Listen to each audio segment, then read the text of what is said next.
하나님의 말씀은 고린도후서 9장 1절에서 15절입니다.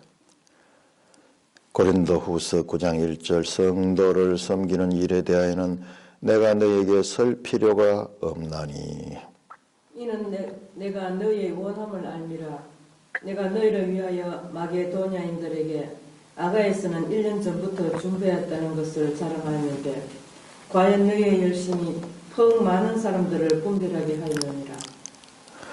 그런데 이 형제들을 보낸 것은 이 일에 너희를 위한 우리의 자랑이 헛되지 않고 내가 말할 것 같이 준비하게 하려 함이라. 혹 마게도냐인들이 나와 함께 가서 너희가 준비하지 아니한 것을 보면 너희는 고사하고 우리가 이 믿던 것에 부끄러움을 당할까 두려워하노라.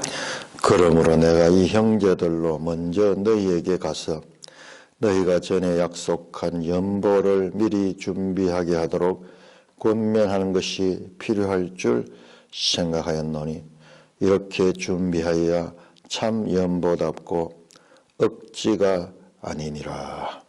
이것이 곧 적게 심는 자는 적게 거두고 많이 심는 자는 많이 거둔다 하는 말이로다. 각각 그 마음에 정한 대로 할 것이요 인색함으로나 억지로 하지 말지니 하나님은 즐겨내는 자를 사랑하시느니라. 하나님이 너희 모든 은혜를 너희에게 넘치게 하시느니 이는 너희로 모든 일에 항상 모든 것이 넉넉하여 모든 착한 일을 넘치게 하게 하려 하심이라. 기록된 바 그가 흩어 가난한 자들에게 주었으니 그의 의가 영원토록 있느니라 함과 같으니라. 심는 자에게 씨와 먹을 양식을 주시는 이가 너희 심을 것을 주사 풍성하게 하시고 너희 의의 열매를 더하게 하시리니 너희가 모든 일에 넉넉하여 너그럽게 연보를 하면 그들이 우리로 말미암아 하나님께 감사하게 하는 것이라. 이 봉사의 직무가 성도들의 부족한 것을 보충할 뿐 아니라 사람들이 하나님께 드리는 많은 감사로 말미암아 넘쳤느니라. 이 직무로 증거를 삼아 너희가 그리스도의 복음을 진실히 믿고 복종하는 것과 그들과 모든 사람을 섬기는 너희 후한 연보로 말미암아 하나님께 영광 돌리고 또 그들이 너희를 위하여 간구하며 하나님 너희에게 주신 지극한 은혜로 말미암아 너희를 사모하느니라. 말할 수 없는 그의 은사로 말미암아 하나님께 감사하노라.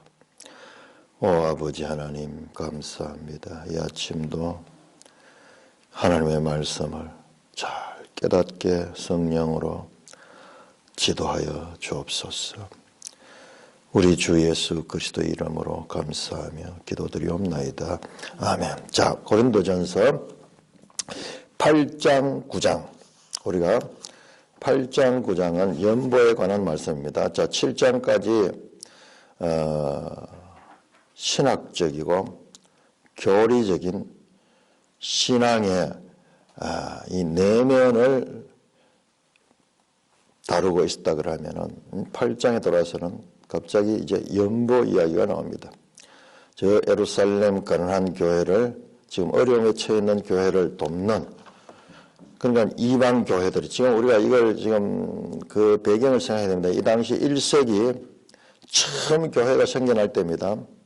1세기 처음 교회가 생겨날 적에 저 예루살렘 교회가 어려움이 있으니까는 지금 멀리 떨어져 있는 이방 고린도 교회가 그 예루살렘 교회를 돕는 거예요. 이게 교회예요. 이게 교회입니다. 이게 우주적 교회, 보편적 교회, 개교회 이전에 교회는 하나님의 교회고 그리스도의 몸이기 때문에 개교회는 또한 다른 교회들과 연합되어 있다는 것입니다. 우리가 그리스도와 연합되어 있듯이 그 같은 그리스도의 몸의 지체들인 다른 교회들과도 연합이 되어 있다. 그래서 예루살렘 교회의 어려움은 이 고린도 교회가 그들의 부족함을 채워주는 그와 같은 역할을 합니다. 그래서 8장 1절에서 15절에는 다시 한번 연보를 해야 될 것을 그렇게 강조를 하고 있고요. 그 다음에 8장 16절에서 24절에는 그 연보돈을 다루는 데 있어서 특별히 교회가 신임할 만한 그와 같은 사람들을 통해서 그 돈을 전달해 주도록. 이 당시는 오늘날처럼 온라인 뱅킹 이런 게 없었기 때문에 전부 다 현금을 전해주는, 현물이나 현금을 전해주는 그런 일이었어요. 그러니까 그걸 이동하는 것도 이게 보통 일이 아니에요. 그 배달 사고가 나지 않도록 가장 믿을 만한 사람들, 세 사람, 디도와 그리고 두 형제에 대한 그 헌금위원들을 소개했습니다. 그리고 9장에 들어서는 계속 이 고린도 교회가 실행해야 될 연보에 대해서 말씀하고 있습니다. 연보의 의미가 무엇인가? 연보가 무엇인가? 1절에 보면 성도를 섬기는 일에 대하여 라고 말합니다. 이게 지금 뭘 가리키냐? 이게 바로 연보를 가리킵니다. 자, 우리가 앞에서 보니까는 8장에서 이 헌금 또는 연보를 하나님의 은혜라고 해서 카리스라고 해서 카리스. 은혜라. 그리고 지금, 그리고 여기서는 성도를 섬기는 일이라. 디아코니아.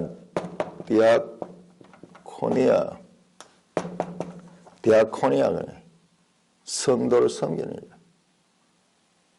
그냥 돈 부족한 사람 그냥 도와주는 그런 것이 아니고 이 의미에 대해 가지고 계속 설명합니다. 성도를 섬기는 일에 대해서 내가 너에게 쓸 필요가 없다. 이는 내가 너의 원함을 알미라. 여기서 원함이라는 건 고린도 후서를 보면서 제일 싫어하게 느끼는 것은 번역상에 있어서 부족함을 느낍니다. 우리 앞에서도 봤지만은 근심이라든지 여러 가지 번역이 너무 부적합해요. 그래서 영어는 세 번역이라든지 이런 걸 좀 많이 참조를 하면 더 좋을 것 같고, 이 너희의 원함을 알미라. 그들의 적극성, 헌금에 대한 그와 같은 열정, 열심, 그건 이제 여기에 대해서 너희들에게 따로 이야기할 필요가 없다. 왜? 내가 너희들을 다 알고 있기 때문에 너희들이 얼마나 열심으로 성도를 섬기는 그 일에 참여하는 것을 알기 때문에 그렇다. 내가 너희를 위하여 마게도냐인들에게 아가야에서부터 1년부터 준비했던 것을 자랑했다. 자, 마게도냐 교회는 빌립보 교회, 데살로니가 교회, 베레아 교회, 사도행전에 다 나왔죠. 마게도냐 교회를 거쳐가지고 나중에 이제 고린도로죠. 고린도. 아가야에 있는 교회는 바로 고린도 교회예요. 우리 1장 1절 나오죠. 아가야에 있는 성도들. 1년 전부터 준비했던 걸 자랑했다. 사도 바울이 이 고린도 교회를 마게도냐 교회에 자랑했다는 거예요. 자랑했다. 1년 전부터 헌금을 준비했다. 그것을 자랑했다는 거예요. 우리 8장에서 보니까는 자, 마게도냐 교회를 칭찬해줘. 마게도냐가 극심한 어려움 가운데서도 이렇게 많은 헌금을 했다. 그러고 이제는 반대로 마게도냐 교회에게 내가 이 고린도 교회를 자랑했다. 그들이 열심으로 헌금에 참여하고 있다고. 과연 너희 열심히 퍽 많은 사람들을 분발하게 하니라. 한번 보세요. 8장에서는 마게도냐 교회를 칭찬하면서 고린도 교회의 헌금을 독려했듯이 그 전에 자기는 고린도 교회를 칭찬하면서 마게도냐 교회의 헌금을 독려했다. 그래서 많은 사람들이 분발하게 했다. 극심한 환난 가운데서도 많은 연보를 했다. 많은 은혜를 베풀었다. 선한 영향력을 끼치는. 그러니까 사람은 서로서로 자극을 주는 존재예요. 사람은 참 신비합니다. 그러나 적당한 라이벌이 있어야지 그 사람이 발전할 수 있어요. 라이벌이 있으면은 발전합니다. 둘이 다 상승적인 발전해요. 그러나 이와 같은 라이벌이 없으면은 분발하는 일이 부족하게 됩니다. 사람에게 사람은 철이철을 날카롭게 하는 거예요. 마찬가지로 교회와 교회 관계도 마찬가지. 이 사회가 지금 이 복잡한 사회가 그렇게 계속 발전하면서 이렇게 살아가는 것들이 전부 이런 인간 관계에서 오는 사람이 알 수 없는 그와 같은 영향력들이, 선한 영향력들이 서로를 깨우는 그와 같은 역할을 한다는 것입니다. 그래서 교회예요, 교회. 교회는 사람들의 모임입니다. 혼자 아니에요. 혼자 깊은 산속에서 돌을 닦고 그렇게 말씀을 깨우치는 것이 아니라 교회는 지체들과 사이에서 이루어지는 그와 같은 공동체입니다. 그런데 이 형제들을 보낸 것은 이 일에 너희에 의한 우리의 자랑이 헛되지 않죠. 이 형제들은 누구냐 그러면 우리 8장 후반절에 나왔던 그 연보를 담당할 예루살렘 교회에 전해줄 디도와 2명의 연보 위원들 말입니다.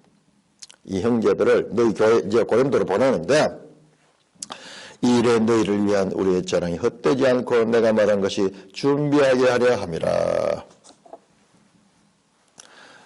자, 그런데 그들이 디도와 다른 2명의 헌금위원들, 교회의 인정을 받고 있는 아주 훌륭한 분들이에요. 그들이 바울에게 이런 소문을 들었는데 막상 직접 고린도 교회에 가서 그런 일이 일어나지 않는다 그러면 실망할 것이 아닌가. 그래서 우리의 자랑이 헛되지 않고 내가 말한 같이 준비하게 하렵니다. 그걸 미리 보내가지고 준비해서 헌금을 할 수 있도록 혹 4절에 마게도냐인들이 나와 함께 가서 너희가 준비하지 않은 것을 보면 너희는 고사하고 우리가 이 믿던 것에 부끄러움을 당할까 두려워하라. 지극히 8장 9장은 현실적이고 실제적인 일입니다. 앞에 나왔던 내용은 아주 이 신앙의 영적인 그런 부분이었고 지금 여기는 지극히 실제적인 문제예요. 현찰이 왔다 갔다 하는 그 과정에서 그 현찰을 어떻게 다룰 것인가 그런 지금 말씀이에요. 그러니까 신앙의 양면성, 내면적인 면과 겉으로 드러나는 면, 이 두 가지가 나중에 이제 10장에 가시면 또 나오는데요. 10장이 정말 중요한 부분이에요. 나는 지금 이 고린도 후서를 다시 이번에 공부를 하면서 깊이 생각하게 돼요.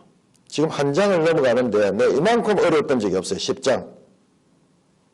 앞에도 마찬가지고요. 앞에도 지금 우리가 바울을 대적하는 대적자들의 정체가 지금 나타나고 있다니까요. 그걸 아는 것은 너무나 중요한 것이에요. 왜 그러냐. 그들이 오늘날 현대교회까지도 지금 그들의 영향력이 마찬가지로 있는 거예요. 그 당시에 고린도 교회에 있었던 그들이 지금 모든 교회 안에, 교회 역사 안에서도 그렇고 현대 교회 안에도 지금 강력하게 역사하고 있기 때문에 그런 거예요. 한번 생각해 봅시다. 여러분 한번 생각해 봐요. 자, 우리 기적 이야기도 좋고 저 구약의 영웅적인 그런 드라마도 좋고 하나님의 직통 계시도 좋고 자, 와서 복음서의 수많은 기적들, 사도행전의 기적들 그거 얼마나 좋아요. 우리 믿기만 하면 그와 같은 능력이 나타나는데 여러분 고린도 후서 한번 보세요. 고린도 전 후서를 한번 보세요. 그런 이야기가 나오는가. 오히려 반대예요. 자, 고린도 전 후서를 한번 생각합니다. 고린도 전 후서가 가지는 중요성을 한번 생각합니다. 자, 바울의 서신입니다. 서신. 바울의 서신들은 대체로 짧습니다. 긴 것이 6장, 짧은 것은 한 장으로 되어 있는 것도 있고. 그러나 고린도에 보내는 편지는 전후서 1, 2편으로 되어 있고 그 길이가 엄청납니다. 고린도 전서가 16장, 지금 고린도 후서가 이제 13장까지가 그리 되어 있어요. 총 몇 장이에요? 약 30장으로 보세요. 34장보다 더 기네요. 고린도 후서 13장까지죠. 그렇습니다. 자, 분량에서 봐서도 지금 신약 성경 가운데서 가장 긴 내용이 고린도전후서예요. 우리 보통 서신서 갈라디아서 6장, 골로새서 뭐 5장까지입니까? 빌립보서, 데살로니가 전후서 합쳐봤자 10장도 안 돼요. 뭐 디도서, 디모데 전후서, 탁월하게 고린도전후서가 기는데요. 서신서의 중요성을 한번 생각해요. 서신서. 자, 서신서는 하나님의 계시 가운데 가장 나중에 주어진 것이 서신서예요. 서신서는 공통적으로 교회입니다. 교회. 교회는 오늘날 우리 이야기. 앞에 나오는 구약의 이스라엘 이야기, 역사 이야기, 그런 걸 다 끝나서 서신서는 주님의 오심까지도 다 지나고 그 다음에 교회에 주는 편지가 서신서입니다. 그러면 서신서가 오늘날 우리에게 현대 교회에게 구약과 그 다음에 복음서나 이런 모든 것들은 과거에 일어났던 일들 그리고 그 속에 일어난 구속의 사건을 가리킨다고 하면 이 서신서의 내용들은 오늘 우리와 직접적으로 연관이 되는 그와 같은 내용인 것을 우리가 알 수 있습니다.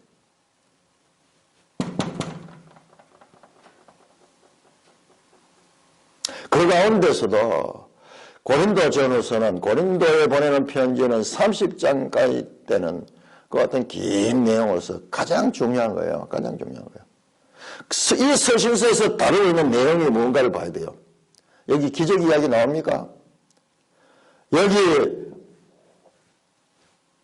은사 이야기 나옵니다. 그런데 부정적으로 나옵니다.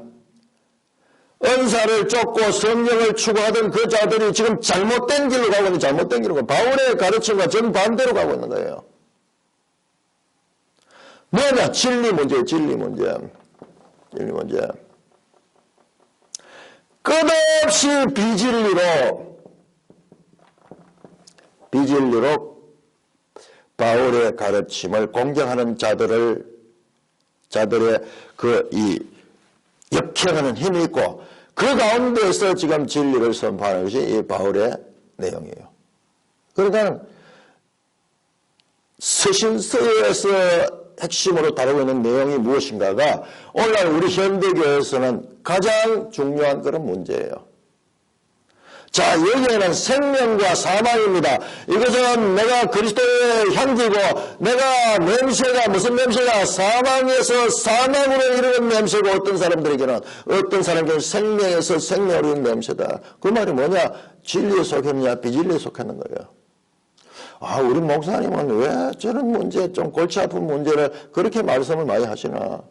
그냥 다른 데 목사님 보니까는 지금 예수 잘 믿고 기도 많이 하고 능력을 받아가지고 지금 현재 문제 해결하고 전부 이렇게 해서 하나님과 깊이 하고 뭐지 옳으니 그러니 이런 데 너무 따지지 말고 그냥 덕스럽게 은혜로서 그냥 그 하나님께 은혜를 추구하면서 살아가고 서로 화목하고 그렇게 해야 되지. 왜 이런 문제를 가지고 저렇게 날카롭게 이야기하는가? 맞습니다. 그럼에도 불구하고 이것은요, 삶과 죽음의 문제예요. 서신서에 공통적으로 나온 것이 거짓 교사입니다.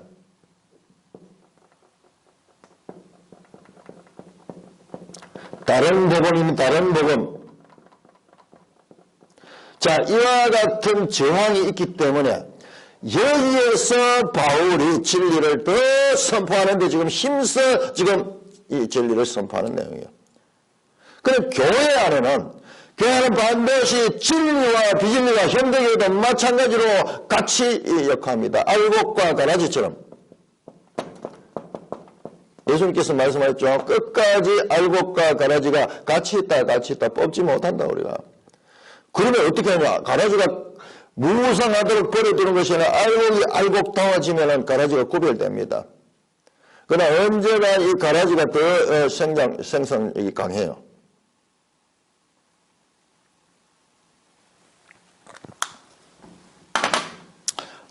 예수 믿는 게 왜 이렇게 복잡하나? 하나님 왜 이렇게 복잡? 그런 생각하는 사람들은 하나님의 말씀이 뭔지도 모르고 진리가 뭔지도 모르고 지금 그들은 사망으로 가는 자들이에요. 여기에 정신이 바짝 들고 여기에 대해서 끝까지 관심을 가지고 성경이 무엇을 가르치고 있는가를 찾는 자들이 바로 진리에 속한 자들이고 그들은 생명에서 생명으로 이를 자예요. 구약 성경 그리고 지금까지 내용들 아무리 많이 알아도 구원과 관계없어요. 구원과 관계없어요. 여기 있습니다. 지금 이 서신서에서 가르치는 가르침에서 우리가 바르게 서 있느냐 그렇지 않느냐에 우리의 생명과 사망이 갈라진다는 것입니다. 우리가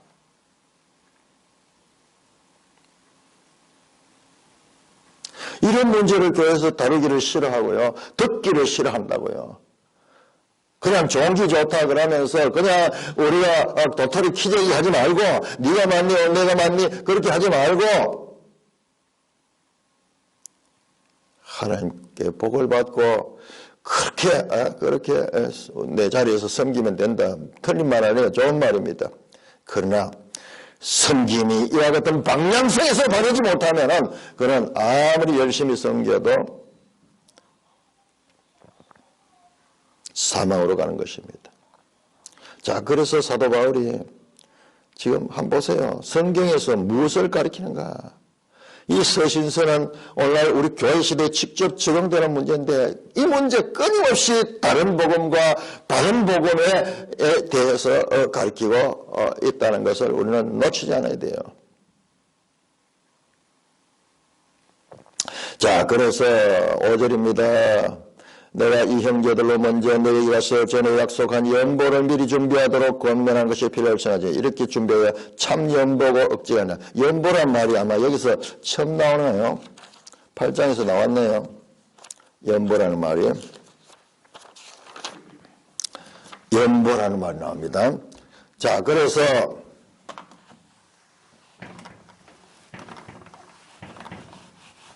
자, 고린도전서가 그렇게 중요한 거예요. 일단 분량면에서 신약성경에서 가장 중요한 거예요. 분량면에서 제일 기게 되어 있고 내가 이걸 연구를 하다 보니까는 지금 깜짝 놀랐어. 자, 이 은혜라고도 말했다. 헌금을 지금 성도를 섬기라고 말했고 그 다음에 이번에 연보라고 말했어요. 연보라고 말했는데 옛날에는 우리가 이런 말을 많이 쓰는데 요즘은 연보란 말을 거의 안 쓰는데 연보는요 율로기아스라는 말이에요. 율로기아스.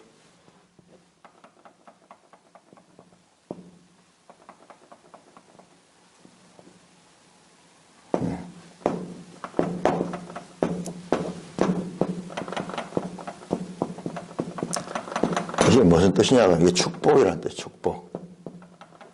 브레스, 영어로 브레스라는 뜻도 있고 축복, 찬양, 선물, 기프트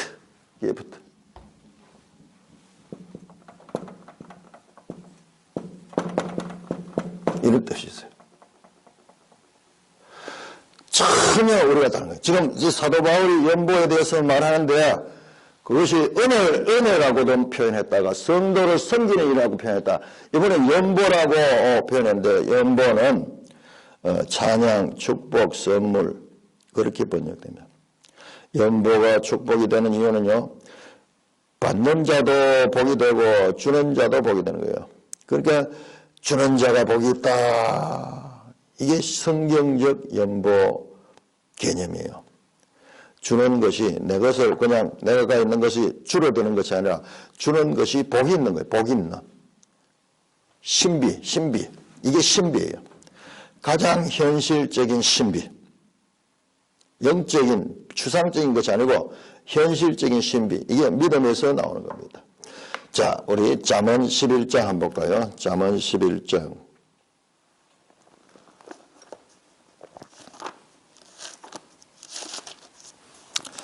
잠언 11장 25절. 흩어 구제하여도 더욱 부하게 되는 일이 있나니 과도히 아껴도 가난하게 될 뿐이라. 구제를 좋아하는 자는 풍족할 것이요 남을 윤택하는 자는 자기도 윤택하여 지리라. 곡식을 내놓지 아니한 자는 백성에게 저주를 받으라. 오히려 반대예요. 우리가 생각하는 것과 정반대예요. 흩어 구제하는 자가 더 풍성해진다는 거예요. 제가 어디서 선뜻 그 제목을 봤는데요. 밥 잘 사는 사람이, 밥을 잘 사지 않는 사람이 가난하다. 그런 말이 있어요. 그런 어디 책인지 어디 제목을 어디 봤는 것 같아요. 밥 잘 사지 않는 사람이 가난한 사람이다. 밥을 잘 사면은 남을 위해서 이 돈을 많이 쓰기 때문에 그 사람은 가난해질 거예요. 그런데 반대예요. 물리적으로는, 수학적으로는 맞습니다. 자기 것이 빠져나가니까는 없어지니까 가난해질 것이요. 그리고 자기 것을 내지 않고 아끼고 있는 사람은 자기 것이 보존이 되니까는 가난해지진 않을 것 같아요. 그런데 반대예요, 실제로. 이거 세상 이야기입니다. 세상에서도 밥 잘 사지 않는 사람이 가난한 사람이다. 가난해서 밥을 잘 사지 않는 것이 아니고 밥을 잘 사지 않기 때문에 가난하다 하는 거예요. 아주 영적인 말이에요. 세상에서도 발견되는, 그냥 봐서는 안 보이고 깊이 사람들을 관찰한 사람들 속에서 발견되는 하나의 그와 같은 현실인 거예요. 연보가 복인 거예요. 복인 거예요. 과도히 아끼면은 되는 거죠. 그렇지 않아요. 우리 주위도 보면 그렇지 않아요. 많이 아끼는 사람, 평생 가난하게 사는 사람이 많이 있어요. 그러나 흩어가지고 구제하는 자가요, 점점점 복이 더 들어오는 거예요. 우리 주위의 사람들을 자세히 한번 관찰해 보면 이거 알 수 있어요. 많이 아끼고 열심히 버린다고 해가지고 부자 되는 거 아니에요. 복은 찾아옵니다. 큰 것들은, 작은 것에서는 뭐 그게 통할지 말고 큰 것들은 찾아오는 거예요. 자, 연보에 대한 자세를 말합니다. 형제들을 먼저 너에게 가서 전에 약속한 연보를 미리 준비하도록 검명하시 필요한 줄 생각했다. 이렇게 준비해 참 연보고 억지가 아니다. 억지로 내는 것은, 이것은 탐심에 의해서 집에 내는데 아까운 거예요. 아까워요. 내가 아주 작은 용돈 내 쓰면서도 어제 그거를 내가 있는 것에서 1년 중에서 제일 큰 돈을 갖다가 우리 그 형제에게 줬더니만은 기분이 얼마나 좋은지 뿌듯한 게 아까운 것이 아니라 그 경험하지 못하는 늘 벌벌 떨면서 있는 사람들은 그 주는 자의 기쁨과 복을 생각하지 못해요. 그리고 잠언은 이게 나중에 돌아온다고 말해요. 자, 전도서 우리 11장 한번 보고요. 잠언 전도서 11장.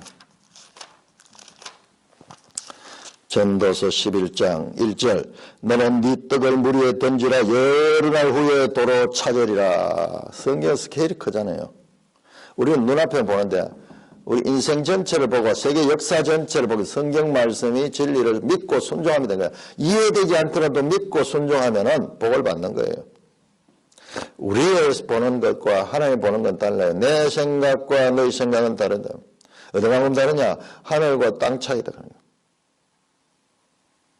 계속 우리는 우리의 좁은 곳에만 머물러 있지 말고 계속 우리를 넓혀야 돼요. 하나님의 세계로 넓히는 것. 이것이 참으로 넓혀지는 것입니다. 6절입니다. 이것이 곧 적게 심는 자는 적게 거두고 많이 심는 자는 많이 거둔다 하는 말이로다. 와.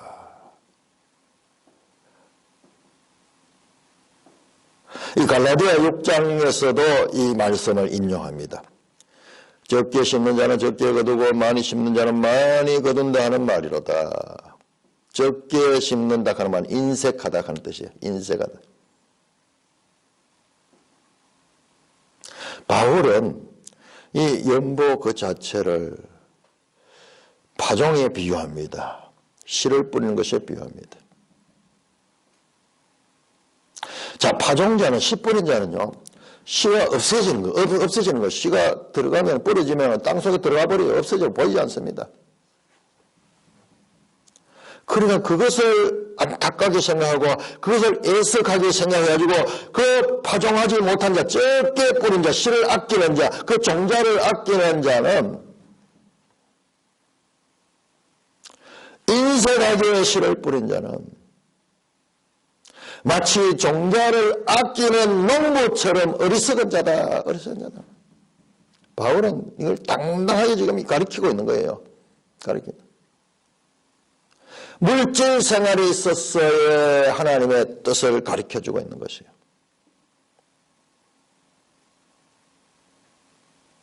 실제 각각 그 마음에 정한 대로 할 것이요 인색함으로나 억지로 하지 마라. 하나님은 즐겨내는 자를 사랑하시느니라. 마지못해서 인색하게 억지로 근심 가운데, 여기 인색한 그 말이 우리 앞에서 많이 나오던 근심이라고 한다. 루페스, 근심하면서 내면서 아까워가지고 내면서 걱정하면 이거 주고 나면 내가 뭐 없어질 건데, 우리 믿음의 선배들요, 삶에 대한 기록들을 자세히 보면 이 물질 면에 있어 가지고 신비를 아는 사람들,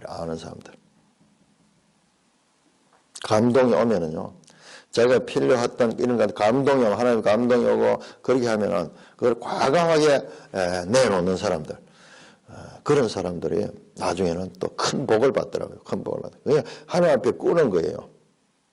성경에 다 나와 있습니다, 그게. 즐겨내야 된다. 8절, 하나님이 능히 모든 은혜를 너에게 넘치게 하시나니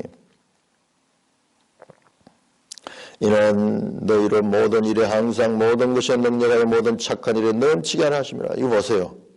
지금 내는 걸 이야기하는데 복 받는 걸 이야기하잖아요. 모든 일에 항상 모든 것에 능력하여 모든 착한 일에 넘치게 하려고 너에게 지금 이와 같은 연구할 기회를 줘. 이거 특권이에요, 특권. 이야, 이게 완전 신비입니다, 신비.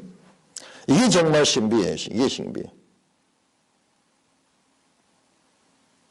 하나님이 너에게 연구할 기회를 주는 것, 이런 것들은 복을 주기 위한 것이다.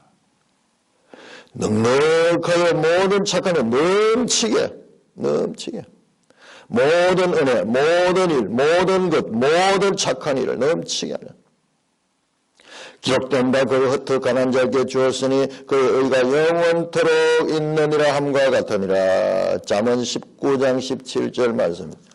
잠언 19장 17절. 잠언 19장 17절 말씀. 가난한 자를 불쌍히 여기는 것은 여호와께 꾸어드리는 것이니 그의 선행을 그에게 갚아주시리라. 하나님께 빌리는 거예요. 하나님께요. 대로 주고 말로 받는 거예요. 하나님의 손과 우리 손이, 하나님께로부터 보는 하나님 손이 커요.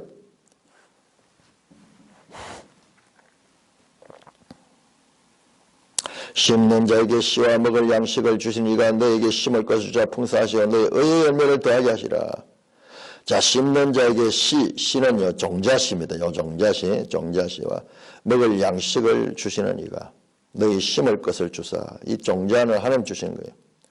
풍성하게 하시고 너희 의의 열매를 더하게 하시라니.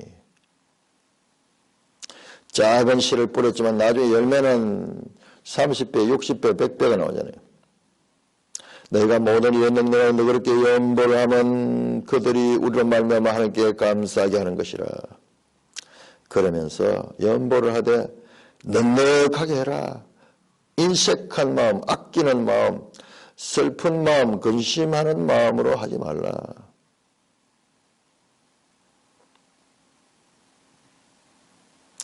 너희가 모든 일에 능력해 너그럽게 연보하면 그들이 우리로 말미암아 하나님께 감사하지. 그들은 아마 이 형제들